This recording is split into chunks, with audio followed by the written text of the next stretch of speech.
Wassalatu wassalamu ala al-mabuthi rahmatan lil alamin Nabiina Muhammadin wa ala alihi wa ashabihi wa man tabi'ahum bi ihsanin ila yaumiddin ma ba'd. Alhamdulillah, kembali kita lanjutkan pelajaran kita dalam membaca atau dalam mempelajari ilmu fikih dasar dengan membaca buku Ad-Durar al-Bahiyah fil Masail al-Fiqhiyah yang ditulis oleh Syekh Muhammad ibn Ali bin Muhammad Asy-Syaukani rahimahullahu ta'ala. Dan kemarin kita telah mengambil sebagian dari bab keempat dari kitab yang kedua pada buku ini, kitab salat. Bab keempat tentang kaifiyah as-salat, tata cara salat. Dan kita telah sampai pada sekarang kita baca dan insyaallah kita selesaikan dari ucapan beliau, wa ma'ada dzalik fa sunanun. Maka kata beliau rahimahullahu taala, wa ma'ada dzalik fa sunanun, maka selain dari itu adalah sunnah-sunnah, termasuk di antara sunnah. Maksudnya selain dari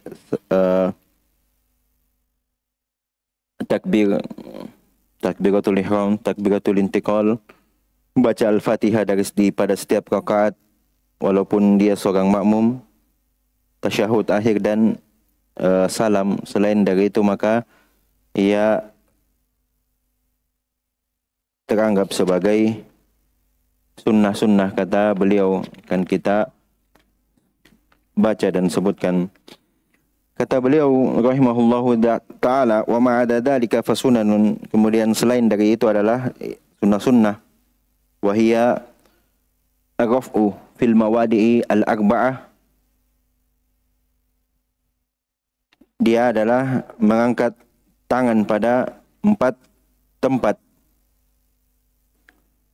Kemudian waddam, itu meletakkan tangan kanan di atas tangan kiri. Wa tawajjuh ba'da takbirah wa ta'awud wa ta'min. 3. Membaca doa iftitah setelah takbiratul ihram, ta'awud, dan membaca ta'awud dan mengucapkan amin. Wa qira'atu ghairil fatihati ma'aha, dan membaca al-Fatihah selain membaca selain dari al-Fatihah, tasyahud al-awsat, tasyahud awal, dan dikir-dikir yang wa al-adhkarul waridah fi kulli ruknin, dikir-dikir yang datang, yang diajarkan pada setiap rukun. Yang ke-8 dan yang terakhir adalah al-istiktharu minad du'ai bi khairid dunya wal akhirah bima warada wa bima lam yarid. Itu memperbanyak doa untuk kebaikan, tentunya doa sebelum salam atau umum juga dalam sujud, untuk kebaikan dunia maupun akhirat. Dan dengan doa, baik itu dengan doa yang bersumber dari syariat, datang riwayatnya, ataupun doa yang tidak diriwayatkan secara khusus. Maka dari ucapan beliau ini tentang sunnah-sunnah dalam solat, kita ketahui ada 9. Yang pertama adalah mengangkat tangan pada 4 tempat, rafu fil mawadi'i al-arba'ah, yaitu yang pertama ketika takbiratul ihram,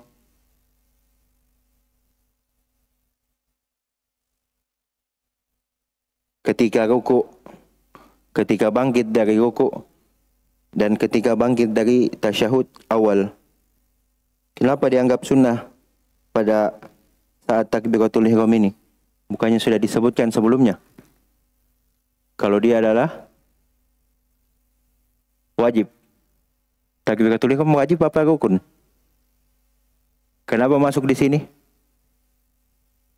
Ahsantum. Barakallahu fikum. Yang diinginkan adalah mengangkat tangannya. Karena sudah kami isyaratkan sebelumnya, tolong dibedakan antara mengangkat tangan dan takbir. Itu adalah dua hal yang beda.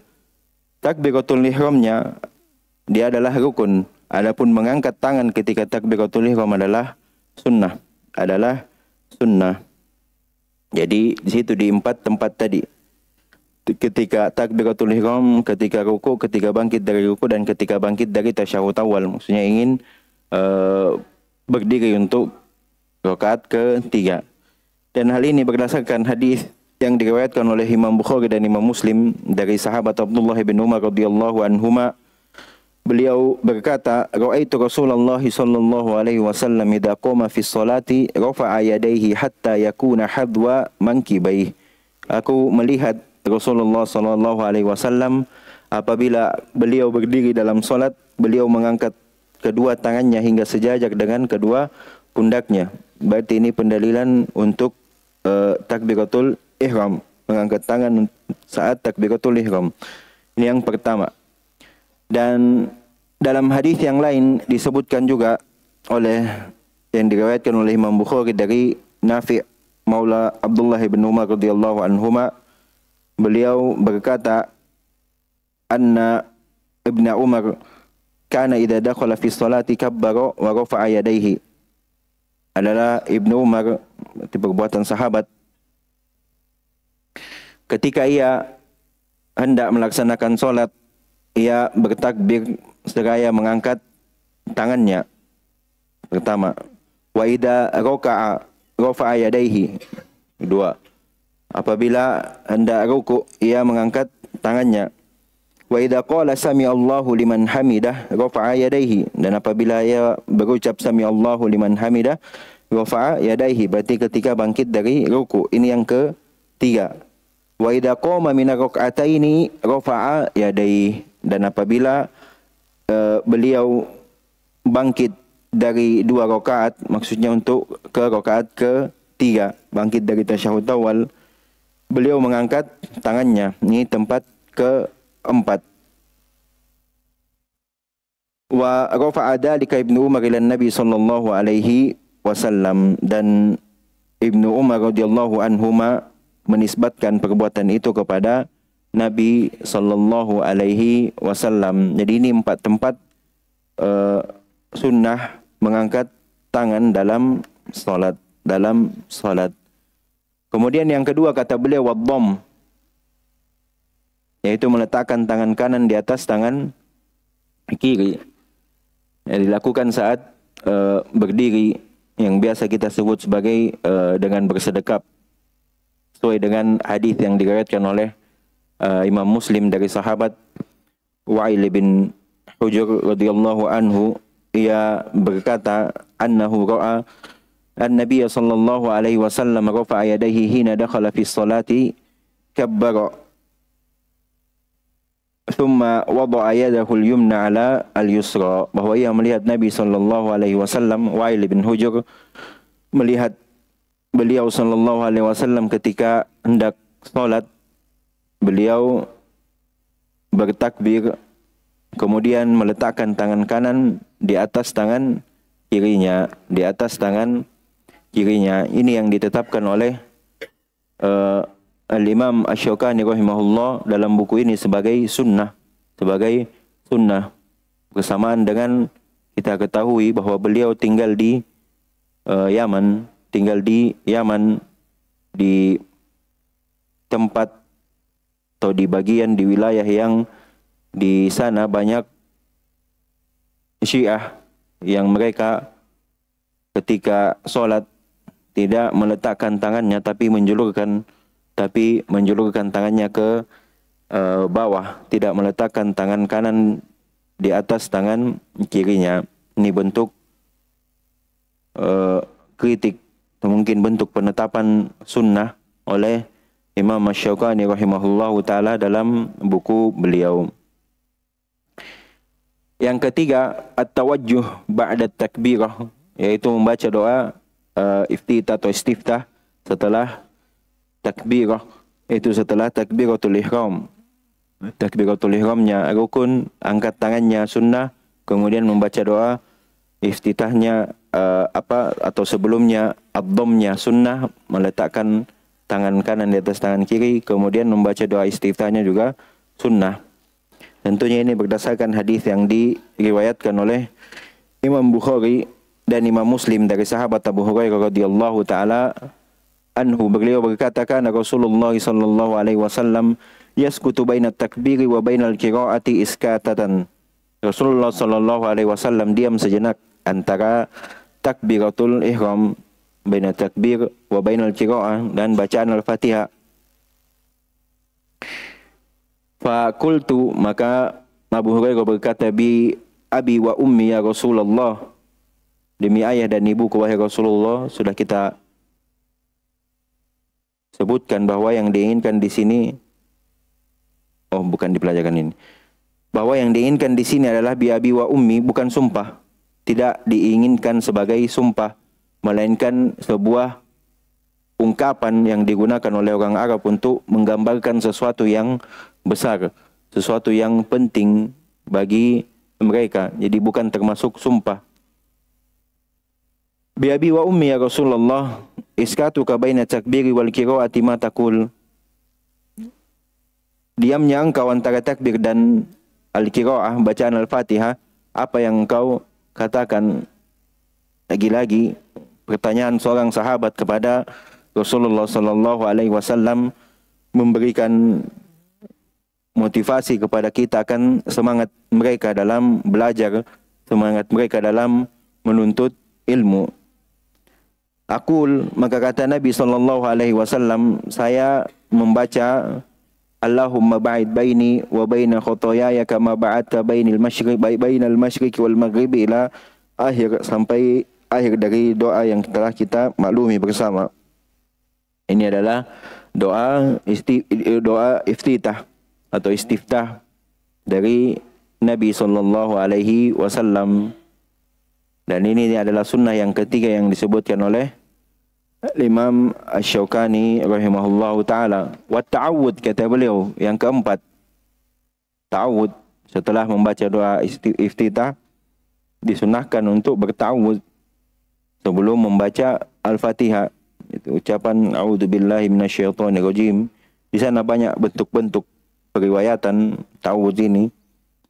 Ingat kami ada 4 bentuknya, dan dalilnya adalah berdasarkan keumuman firman Allah Subhanahu wa taala, fa idza qara'tal qur'ana fasta'id billahi minasyaitonir rajim. Apabila engkau hendak membaca Al-Qur'an, mohonlah perlindungan kepada Allah dari setan yang terkutuk. Juga datang hadis-hadis yang lain yang menyebutkan bahwa Rasulullah sallallahu alaihi wasallam membaca ta'awud sebelum memulai membaca surah Al-Fatihah. Ini yang keempat. Yang kelima adalah at-ta'min, yaitu mengucapkan amin. Juga di antara sunnah ialah membaca amin setelah membaca Al-Fatihah, baik imam maupun makmum. Berdasarkan hadis yang diriwayatkan oleh Imam Bukhari dan Imam Muslim dari sahabat Abu Hurairah radhiyallahu taala anhu, beliau berkata, anna Nabi sallallahu alaihi wasallam qala idza ammana al-imamu fa amminu fa innahu man wafaqa ta'minuhu ta'minal malaikah ghufira lahu ma taqaddama min dambi. Karena kata Abu Hurairah radhiyallahu taala anhu bahwa Nabi sallallahu alaihi wasallam bersabda, apabila imam mengucapkan amin, fa'aminu, maka ucapkan juga amin, karena sesungguhnya man wafaqa ta'minuhu ta'mina al-malaikah, siapa yang ucapan aminnya itu bersamaan dengan ucapan amin para malaikat, ghufira lahu ma taqaddama min dambi, akan diampuni dosa-dosa yang telah lalu. Di sebagian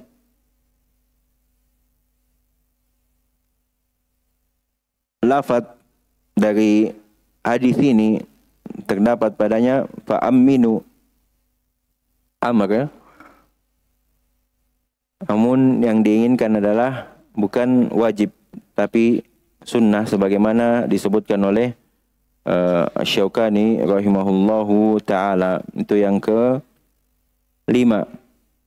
Yang ke-6 adalah wa qira'atu ghairil fatihati ma'aha, yaitu membaca ayat-ayat atau surah dari Al-Quran setelah membaca surah Al-Fatihah. Dan ini tentunya dilakukan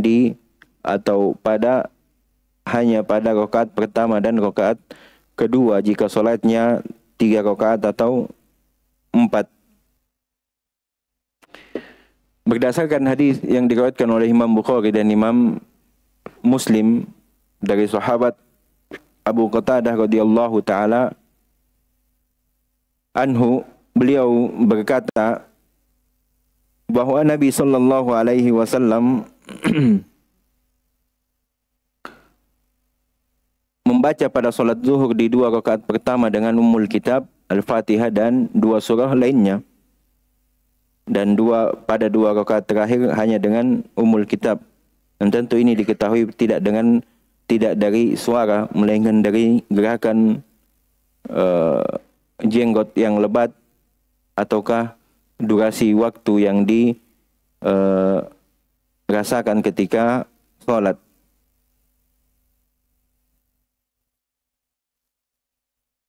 Itu yang ke-6. Yang selanjutnya ke-7 kata beliau wa tasyahhud al-awwal. Di sini tasyahud awal telah kita sebutkan bahwasanya ia termasuk dari temuan sebelumnya. Rukun atau wajib?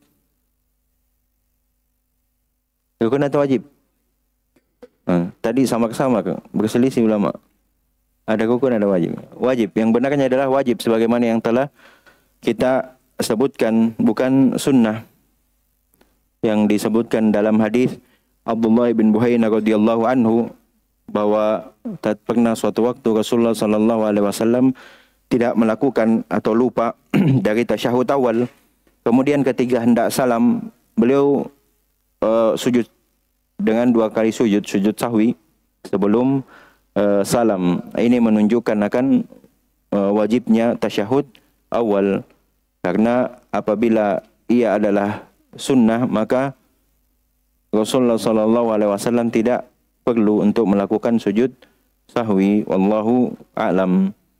Yang benarnya adalah dia bukan sunnah tapi wajib.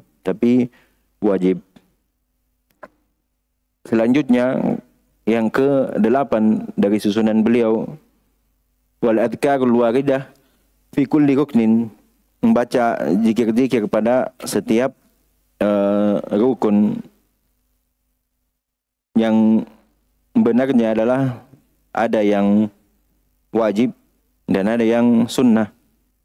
Di antara yang wajib adalah bacaan saat ruku. Bacaan saat ruku. Ruku kan rukun dari solat, dan zikir yang terdapat padanya adalah wajib, bukan sunnah.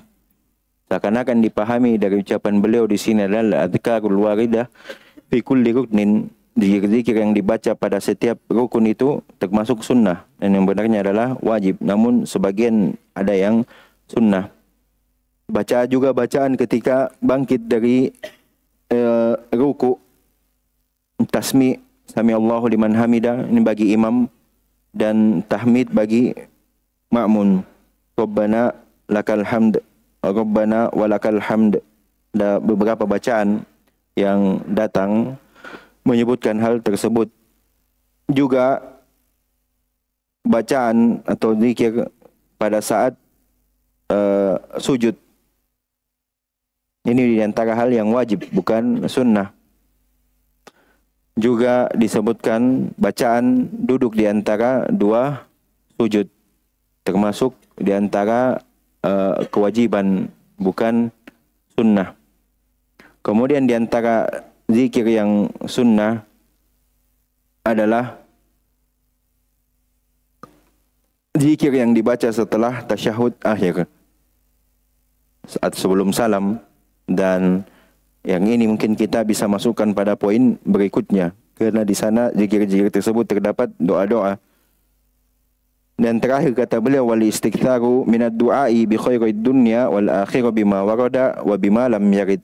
Memperbanyak doa untuk kebaikan dunia dan akhirat, baik itu doa yang datang lafaz periwayatannya secara khusus ataupun tidak.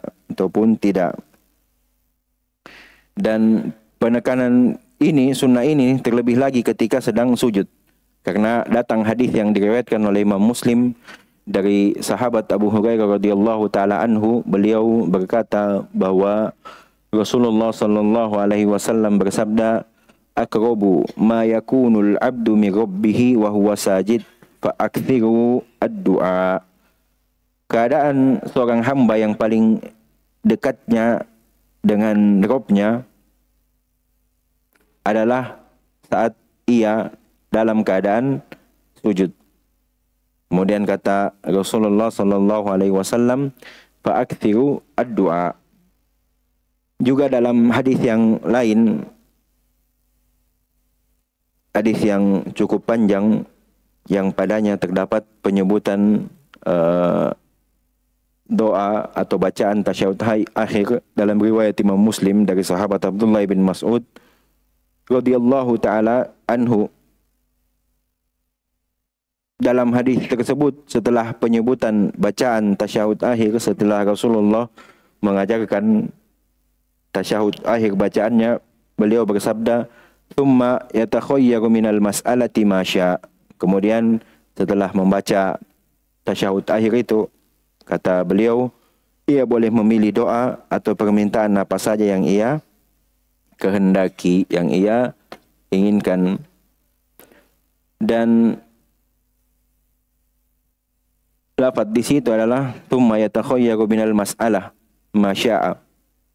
Ada lafaz yang lebih, hadis yang lain sama dari sahabat Abdullah bin Mas'ud, tapi riwayat oleh Imam Bukhari juga dalam hadis yang cukup panjang yang mengajarkan juga tentang tasyahud akhir. Di akhirnya Rasulullah sallallahu alaihi wasallam bersabda, "Tsumma yatakhayyaru minad du'a a'jabahu ilaihi fayad'u." Lafaznya lebih jelas mengatakan doa.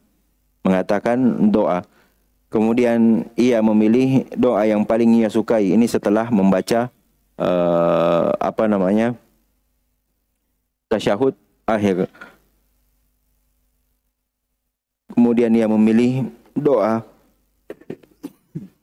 "Tsumma yatakhayyaru minad du'ai a'jabahu ilaih." Yang paling ia senangi, yang paling ia harapkan untuk dikabulkan, fayad'u. Kemudian ia berdoa dengan doa tersebut. Berarti dari ucapan beliau tentang sunnah-sunnah di sini yang 9, yang tidak termasuk, yang benarnya yang tidak termasuk adalah tasyahud awal. Dia termasuk dalam wajib sholat, berarti sisa 8. Kemudian membaca zikir-zikir di setiap rukun, dia juga yang benarnya adalah masuk dalam kewajiban sholat. Kesimpulan dari apa yang telah kita ambil dan mungkin bisa jadi pelengkap dari pembahasan kita, terdapat 3 atau 4 hal yang telah kita, 4 poin. Yang pertama adalah syarat-syarat sholat, kedua rukun-rukun sholat, ketiga kewajiban sholat, dan yang keempat adalah sunnah-sunnah sholat. Yang pertama yang kita ambil di pekan lalu adalah tentang syarat-syarat sholat, dan kita katakan bahwasanya ia terbagi menjadi 2. Apa itu? Syarat wajib dan syarat sahnya sholat. Apa itu syarat wajib? kapan seseorang wajib atau dibebani baginya untuk sholat. Kalau syarat sah,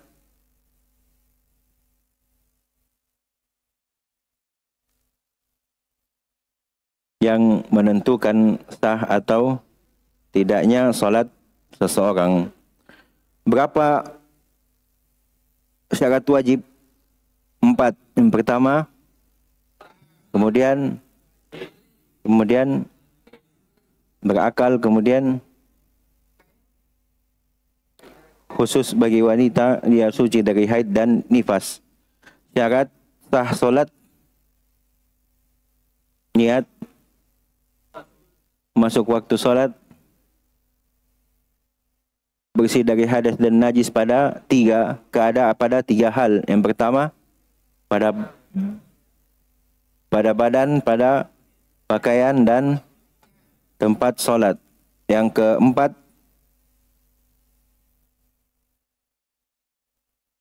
menghadap kiblat atau menutup aurat. Sama aja kayaknya, dia tidak apa-apa gitu. Intinya semua harus ada. Menutup aurat.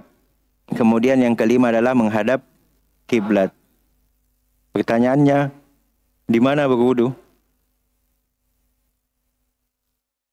Ya, kenapa tidak disebut? Ya, dia masuk dalam situ. Bersih dari hadas dan najis pada badan, pakaian dan tempat. Pada badan, pakaian dan tempat. Yang kedua adalah rukun-rukun salat. Ada berapa kita sebutkan kemarin? 13? 12? 12 atau 13?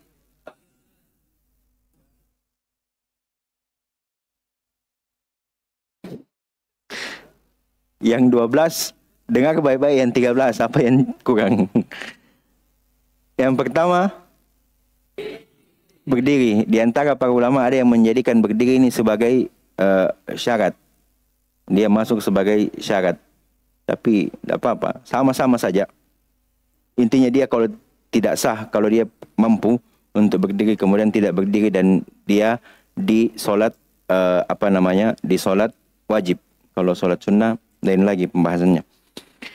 Pertama berdiri, kemudian kedua, yang ketiga, yang keempat, kelima, keenam, 7, 8, 9, 10, 11. Ini yang hilang kayaknya dibagi pendapat yang mengatakan 12. Iya, siapa yang bilang 12 tadi? Ini hilang. Bacaan hilang. Bacaan tasyahud akhir hilang. Ditambah. Dibedakan. Yang ke-12 tertib, kemudian yang ke-13 salam. Yang ke-3 setelah syarat, setelah rukun, kemudian kewajiban. Ada berapa? Belum disebut. Belum apa? Sudah? Pertama takbiratul intiqal, takbir perpindahan. Yang kedua, tadi kita sebutkan, bacaan pada ruku. Yang ketiga, bacaan ketika bangkit dari ruku. Tasmi' untuk imam dan tahmid untuk imam dan makmum. Yang keempat adalah bacaan sujud. Yang kelima, bacaan saat duduk di antara dua sujud. Yang keenam adalah duduk tasyahud awal yang telah berlalu sama kita. Dan yang ketujuh adalah tasyahud awalnya, bacaannya. Itu 7 kewajiban-kewajiban dalam salat. Dan yang terakhir yang kita ambil tadi adalah sunnah-sunnah salat. Ada berapa semua jadinya? Wah, Wah, berselisih ulama ini. 9 kalau sesuai yang disebutkan dalam buku. Tapi yang sudah disebutkan jadinya 7 atau 8. Nando bilang 8. Coba sebutkan 8.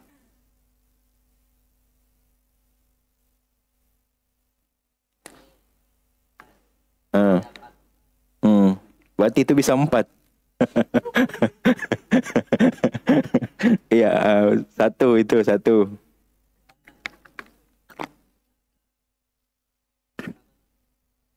Sedekap. Tidak bersedekap berarti? Uh.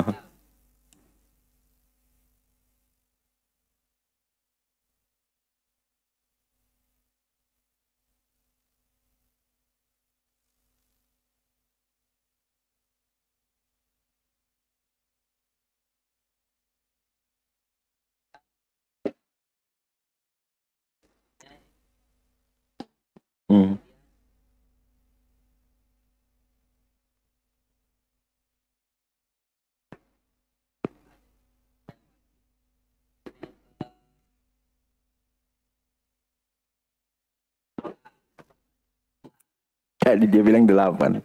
9. Berarti itu anunya itu ucapannya Syaukani itu yang antum sebutkan. Yang kita sudah tetapkan tadi. Karena tasyahud awal yang benarnya dia masuk ke kewajiban-kewajiban solat. Berarti sisa 8. Kemudian al-adhkar al-warida fi kulli ruknin. Yang ini yang benarnya juga adalah masuk dalam kewajiban-kewajiban. Adapun yang masuk ke dalam sunnah bisa digolongkan dalam doa. Karena di antara rukun solat adalah tasyahud akhir. Kemudian di situ ada zikir-zikir yang termasuk setelah bacaan tasyahud akhir. Dan dari hadis yang sudah kita sebutkan, maka ia bisa dimasukkan dalam memperbanyak doa. Jadi kesimpulannya ada 7. Namun ini tidak lepas dari keluputan kami karena kekurangan ilmu kami. Teman-teman boleh mengeceknya lebih detail lagi, membandingkan dengan buku-buku yang lain atau mendengarkan dari rekaman-rekaman ustadz-ustadz lain. Dan yang terakhir yang ingin kami sampaikan adalah apa perbedaan antara syarat, rukun, dan kewajiban. Semua tetap penentu akan kesamaan dari ketiganya adalah tetap menjadi penentu diterima atau tidaknya solat seseorang. Syarat, dia penentu sah atau tidaknya solat seseorang dan ia berada di luar dari solat. Rukun solat juga penentu sah atau tidaknya solat seseorang dan ia berada di dalam solat. Kewajiban solat sama juga sebagai penentu sah atau tidaknya solat seseorang, akan tetapi yang membedakannya adalah apabila salah satu dari kewajiban solat yang sudah kita sebutkan tadi ditinggalkan karena sengaja, maka batal solatnya. Akan tetapi jika karena lupa, maka ia menggantinya dengan sujud sahwi. Kalau rukun solat ditinggalkan, syarat solat ditinggalkan maupun lupa, tetap tidak sah solatnya. Ia tetap mengulangi dari solatnya. Wallahu ta'ala a'lam. Taib, kita cukupkan sampai sini. InsyaAllah kita ambil lagi di pertemuan yang akan datang. Biidnillahi ta'ala. Subhanakallahumma wa bihamdik. Asyhadu an la ilaha illa anta astaghfiruka wa atubu ilaik. Wa akhiru da'wana alhamdulillahi rabbil alamin.